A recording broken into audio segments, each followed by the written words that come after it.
Hello दोस्तों, स्वागत है आपका प्रियंका लर्निंग क्लासेज में। आज स्वतंत्रता दिवस की शुभकामनाएं। आप सभी भारतीयों को हमारी तरफ से स्वतंत्रता दिवस की ढेर सारी शुभकामनाएं। आज हम लोग देखते हैं कुछ आज़ादी की बातें। 15 अगस्त 1947 के दिन हर भारतीय सदियों के बाद मुस्कुराया था। मिट्टी को सीने से लगाकर लहू को बहाकर हमारे भारत देश को न जाने कितने क्रांतिकारियों ने आज़ाद करवाया था। भगत सिंह, राजगुरु, सुखदेव, जो अंतिम सांस तक वंदे मातरम कहते कहते अपने आप को फांसी के फंदे पर चढ़ा दिया।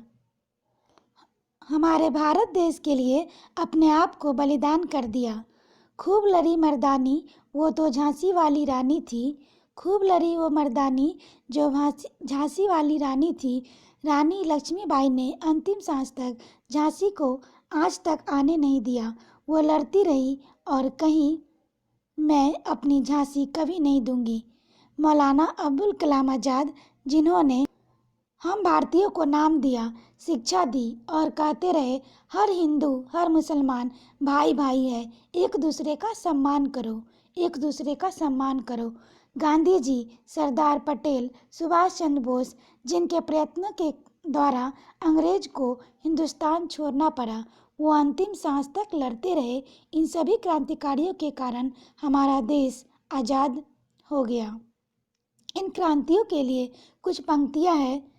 मुझे न धन चाहिए न तन चाहिए, मुझे न धन चाहिए न तन चाहिए, बस अमन से भरा ये वतन चाहिए, बस अमन से भरा ये वतन चाहिए। जब तक जिंदा हूँ चुकाऊंगा मिट्टी का कर्ज, जब तक जिंदा हूँ चुकाऊंगा मिट्टी का कर्ज। जब मरूँ तो तिरंगा का कफन चाहिए, जब मरूँ तो तिरंगा कफन चाहिए। 1947 में हमारे देश को आज़ाद तो करवा दिया गया, पर उस समय से लेकर आज तक हम हमारी सोच से आज़ाद हो पाए हैं क्या? आज भी हमारे देश में अंधविश्वास, कुप्रथा, पुरानी नीतियों, भेदभाव, धर्मवाद, जातिवाद के ऊपर झगड़े हो रहे हैं। क्या हम सही मायने में अपनी सोच से आज़ाद हो पाए हैं? आज हम देख सकते हैं हर कोई धर्म के ऊपर लड़ रहा है, एक दूसरे को मार रहे हैं। हमारे देश के संविधान में लिखा गया है विविधता में एकता। क्या हम उस नियम का पालन कर रहे हैं? चलो हम सभी कोशिश करें। कोई धर्म बड़ा न छोटा नहीं होता, हम सभी हिंदुस्तानी बनकर दिखाएं। चलो इन झगड़ों से आज़ाद होकर दिखाएं। इन्हीं बातों पर कुछ पंक्तियां हैं।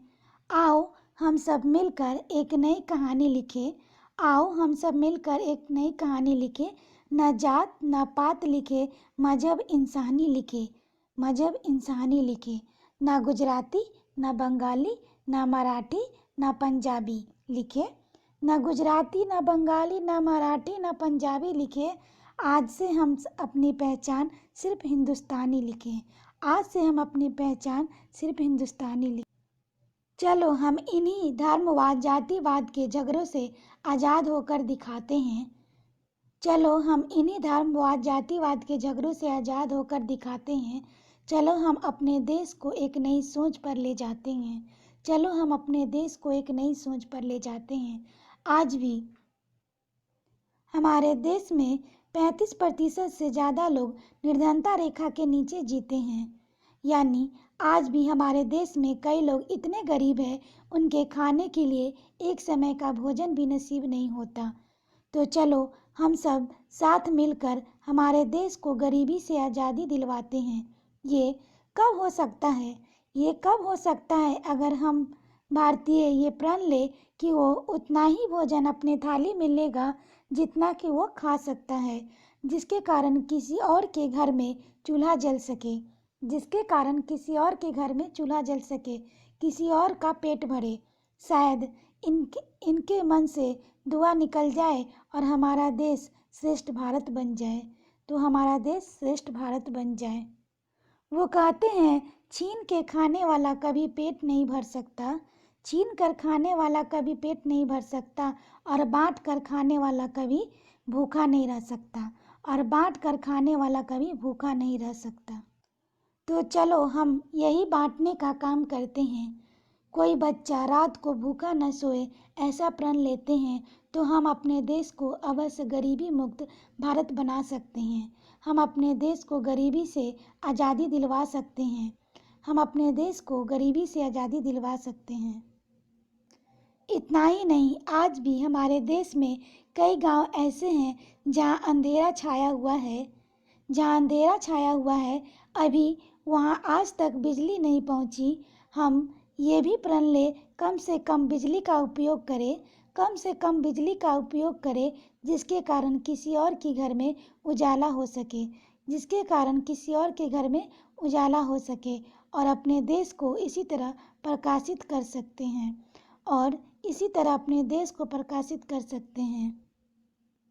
इतना ही नहीं, आज हम अपने आसपास देखते हैं कितना कचरा, कितनी गंदगी है। हम हमेशा सोचते हैं कोई मिस्टर क्लीन आएगा और हमारे देश को साफ कर चला जाएगा। ये सोच गलत है। अगर ये हम सब सोचते हैं तो ये सोच गलत है। चलो हम सब साथ मिलकर हमारे देश को गंदगी मुक्त भारत बनाते हैं। हम अपने आप को मिस्टर क्लीन बनाते हैं और अपने देश को साफ करते हैं। चलो अपने भारत को गंदगी से आज़ादी दिलवाते हैं। ये हर भारतीय का फर्ज है कि हम अपने देश को गरीबी, अंधकार, व्यसन, भ्रष्टाचार, गंदगी से आज़ादी दिलवाए और हमारे भारत को श्रेष्ठ भारत बनाए। इसी बात पर कुछ पंक्तियां हैं। चाहे कितने भी आसमान में तारे हो, पर जिस जमीन को जन्नत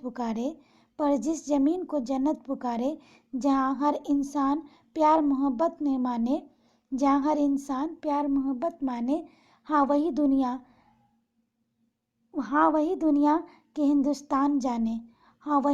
को हिंदुस्तान जाने। एक सैनिक सीने में कितनी गोलियां खाता है, फिर मिट्टी को सीने से लगाकर इनकलाब कह जाता है।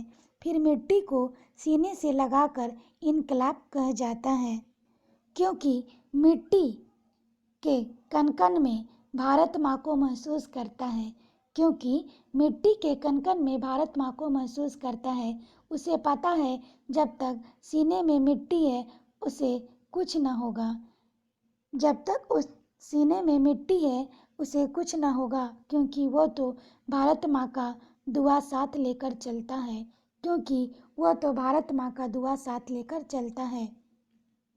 वतन के लिए मोहब्बत तो देखो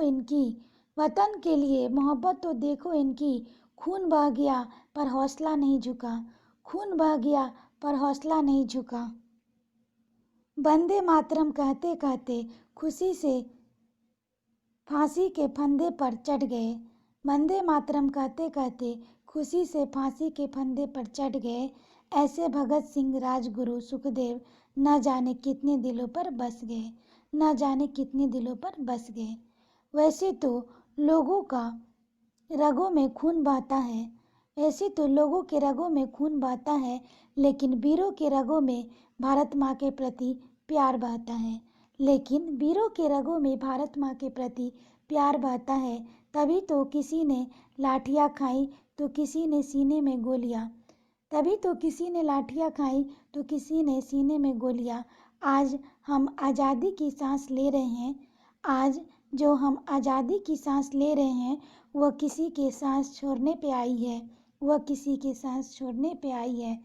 शायद हम गांधी, सुभाष, आज़ाद न बन पाए, पर चलो हम अपने वतन के लिए कुछ कर दिखाए। ऊपर लहराता हो हमारा राष्ट्रीय ध्वज, और नमन करे तो भारत माँ सामने आए। जय हिंद दोस्तों। एक बार फिर आप सभी को इंडिपेंडेंस डे की बधाइयाँ। आज के लिए इतना ही दोस्तों। फिर मिलते हैं नेक्स्ट वीडियो में। Thank you.